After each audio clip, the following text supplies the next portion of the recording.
السلام علیکم ورحمۃ اللہ وبرکاتہ۔ ناظرین مدد اور نصرت فرمائے، نئی جو اپڈیٹ ہے بسم یہ اللہ آپ حضرات الرحمن الرحیم۔ السلام علیکم ورحمۃ اللہ۔ ہم غزہ کے پانیوں میں پہنچنے والے ہیں اور دور دور سے اسرائیلی ملٹری شپس وہ نظر آنے شروع ہو گئے۔ ہو سکتا ہے آج رات کو ہمارے اوپر وہ ایکشن کر لیں۔ آپ دیکھ رہے ہیں ہم نے ایمرجنسی حالت کے لیے لائف جیکٹس پہنے ہوئے ہیں۔ میرے موبائل کو انہوں نے جیم کر لیا ہے اور گزشتہ 36 گھنٹوں سے میرا موبائل کے ذریعے سے کوئی رابطہ نہیں ہے۔ میں بتا دینا چاہتا ہوں اسرائیل میرا موبائل جیم کر سکتا ہے، غزہ کی طرف میرے سفر کو جیم نہیں کر سکتا۔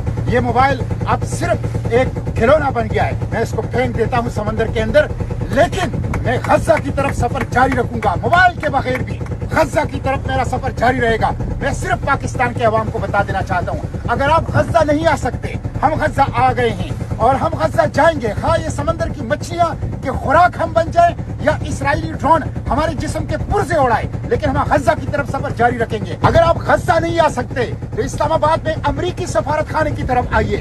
میں سیاسی جماعتوں سے، دینی جماعتوں سے، پولیٹیکل لیڈرشپ ہے، انسانی حقوق کی تنظیموں سے کہتا ہوں امریکہ فائننسر ہے، امریکہ قاتل ہے۔ امریکہ نے اوپن اینڈڈ لامتناہی پرامن منظم دھرنا دیجیے، یہ آپ کا قانونی حق ہے، یہ وہ کم سے کم کام ہے، کم سے کم فرض ہے جو آپ کو ادا کرنا چاہیے۔